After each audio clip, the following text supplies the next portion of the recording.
There comes a time in every life when you realize that you are not here by accident. The world will tell you that you are the product of chance, a fleeting existence, a passing shadow. But the Word tells you otherwise. You are not here by accident. You are here on purpose, for purpose and with purpose. Before you took your first breath, the Lord knew your name.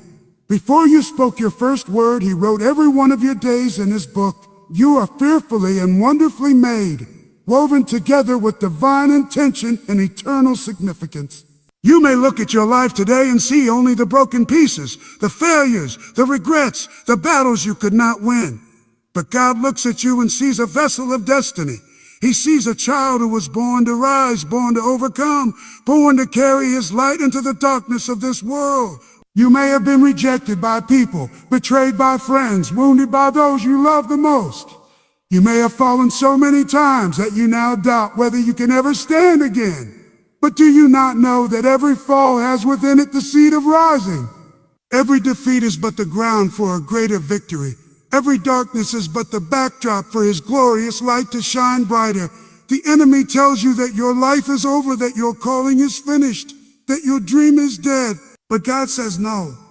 For He is the God who brings life to the dead and calls into being that which does not yet exist. He is the God who turns ashes into beauty, who makes a way in the wilderness and streams in the desert. Do you remember Moses? At 40, he thought he was ready, but he failed. At 80, he thought he was finished, but God called him then. Do you remember David?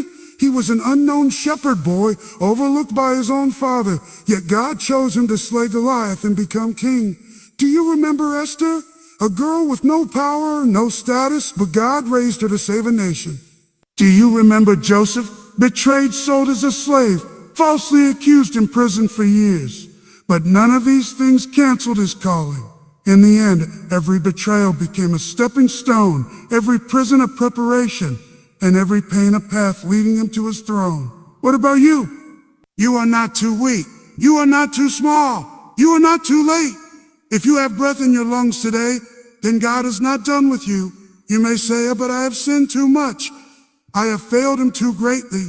Yet do you not know the power of His mercy?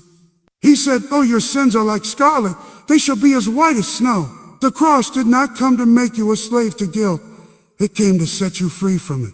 You are not called to live under condemnation. You are called to rise and walk in His forgiveness. Let the past remain in the past. Today is a new day, and His mercies are new every morning. His grace is sufficient for you. His power is made perfect in your weakness.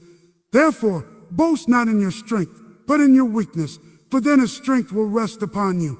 Listen carefully. The enemy fears your awakening. He fears the day you realize who you truly are. He fears the day you step out of your chains and into your calling. You are not a victim. You are not defeated. You are not worthless. You are a child of the Most High God. You are an ambassador of His kingdom, a warrior of His light, a vessel of His glory. The same Spirit that raised Jesus from the dead dwells within you. The same power that parted the Red Sea goes before you. The same love that conquered the grave covers you every moment of your life. Rise up today. Do not let your fears hold you back. Do not let the voices of doubt silence your purpose. Do not let your failures define you. For you are defined not by what you have done, but by what He has done for you. You are defined not by your weakness, but by His strength. You are defined not by your past, but by His eternal plans for your future. The Lord is calling you to step forward. Do not say you are too young. Do not say you are too old. Do not say you are too broken, for He chooses the weak to shame the strong. He chooses the foolish things of the world to shame the wise. He chooses the rejected to confound the accepted. He chooses those who are nothing to bring to nothing those who think they are something, so that no flesh may boast before Him. Your life is a mission. Your days are precious. Your calling is urgent. The harvest is great, and the laborers are few. The world waits for the sons and daughters of God to rise and reveal His glory. The darkness increases, but so does the light. The battle intensifies, but so does His power. You were born for such a time as this. You were born to stand when others fall. You were born to speak when others are silent. You were born to love when hatred abounds. You were born to bring hope where there is despair. You were born to